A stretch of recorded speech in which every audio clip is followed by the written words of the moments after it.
Every year there are players that burst onto the scene in big ways and exceed everyone's expectations they had going into the year. We have seen that in the past 2 years with players like Patrick Mahomes and Lamar Jackson from the quarterback position. Other players from other positions have broken out as well, like Aaron Jones seemingly out of nowhere, going from a 700-yard running back to a player that led the NFL in rushing touchdowns in 2019. These players have career years and set themselves up for lofty expectations from fans, fantasy players, and analysts going into the following year. Inevitably, a lot of the time, these players fall off as they simply can't keep up what they did the year before, and that's what we're going to discuss in today's video, is players that will fall off in 2020. And I'm going to say now, there's going to be big name players in this video, and that's not to say they still won't be good players, it's just to say it will be incredibly hard for these guys to keep up what they did in 2019. But before we get started, make sure to like the video and subscribe to the channel, as all support is very much appreciated. Now let's begin. And we start today's video off with Nick Chubb of the Cleveland Browns. In 2019, Nick ran for nearly 1,500 yards, 8 touchdowns, and caught 36 passes out of the backfield. He was a problem for defenses all year long and had 7 100-yard rushing games over the course of the season. However, what a lot of people don't know is Nick finished second in the NFL in rushing yards behind only Derrick Henry and was a bright spot in what was a very stressful year for Browns fans. I do think Chubb takes a step back though because of another running back on the roster that's good in his own right, his name of course being Kareem Hunt.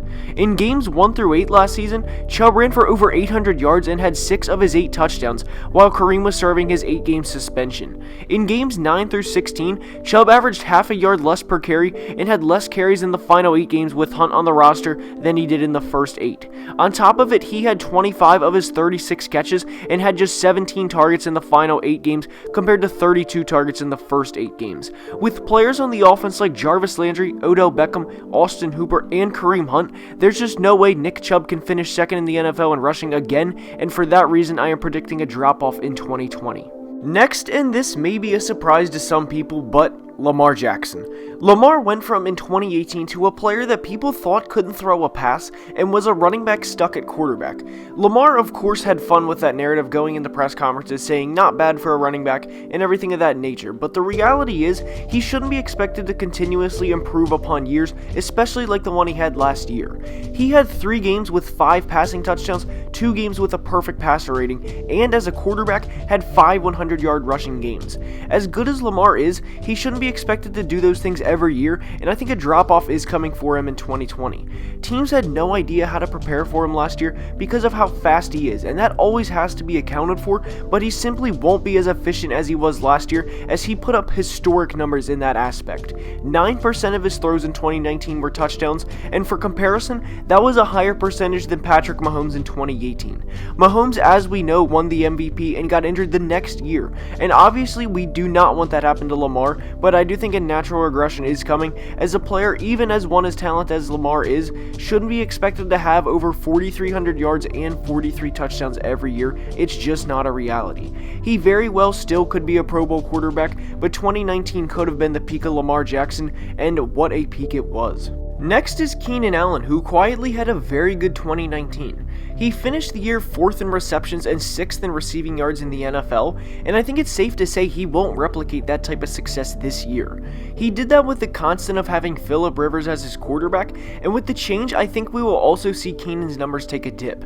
Phillip has been his quarterback since he entered the league back in 2013, and having that type of chemistry with a player for nearly a decade is bigger than a lot of people think.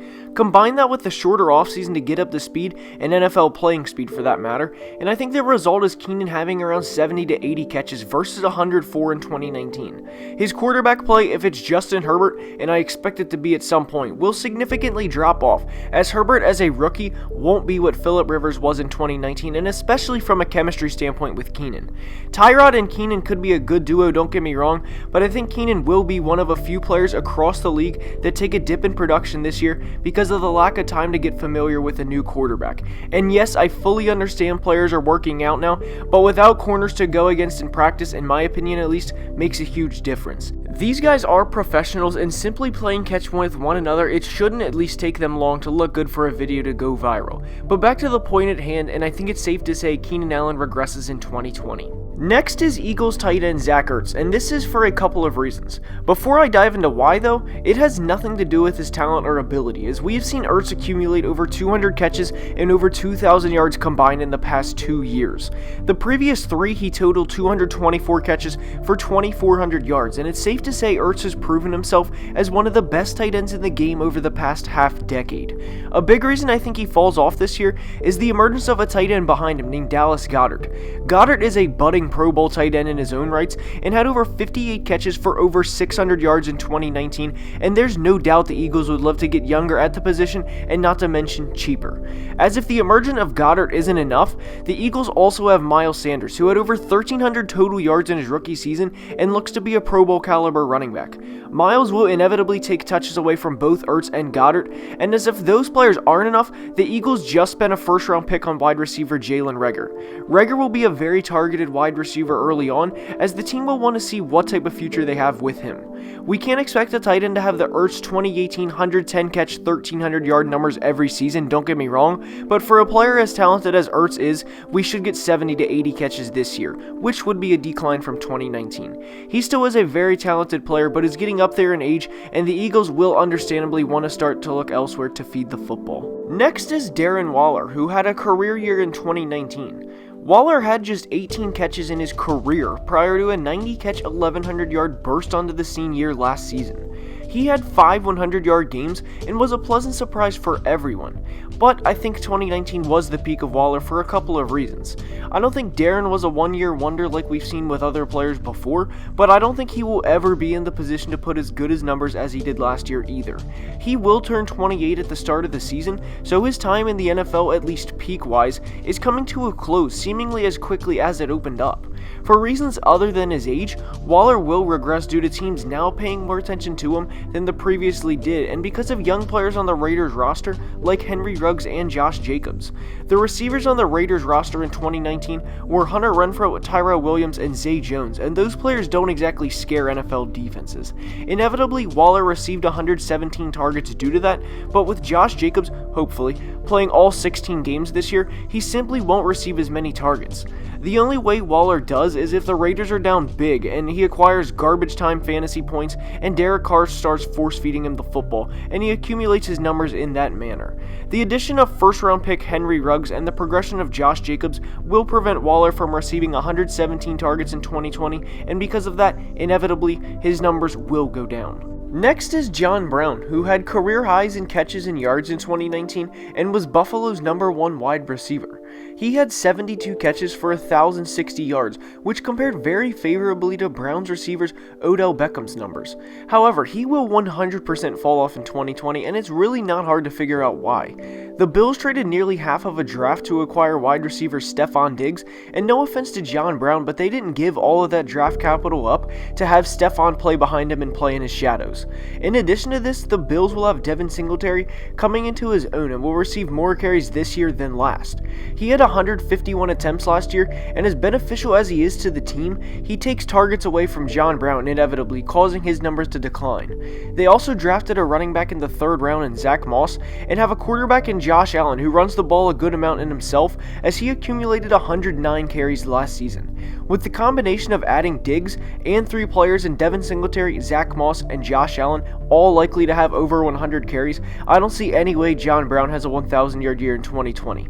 It doesn't help that Josh Allen isn't the most accurate passer either, and for these reasons, Brown will regress this upcoming season. And the final player for today's video is Aaron Jones of the Packers. Aaron was a pleasant surprise last year for fantasy owners, as he had a league-leading 16 rushing touchdowns and secured a lot of championships during the big touchdown run against the Minnesota Vikings. However, he will not be the same player in 2020 and will naturally regress. 16 touchdowns is an outstanding season and a great peak in a player's career, but that isn't sustainable for the long haul. He will be competing with Jamal Williams and 2nd-round pick A.J. Dillon for carries, and while Aaron will still be the #1 running back, he won't receive the opportunities this year as he had last year. Devontae Adams will also, hopefully, play all 16 games, and his targets obviously take away Jones' attempts. Aaron had a great peak, but unfortunately it is impossible to live up to his 16-touchdown season twice and to continue that over the course of an entire career. And with that being said, that's all I have for today's video. I hope you enjoyed. If you're still watching, as you guys know, I appreciate the time out of your day. Please like the video and subscribe to the channel. And the last thing, I changed the intro for today's video, so let me know what you think of it. I can just as easily go back to the other one, but anyways, let me know what you think in the comments, and I'll see you guys next time. Have a great day.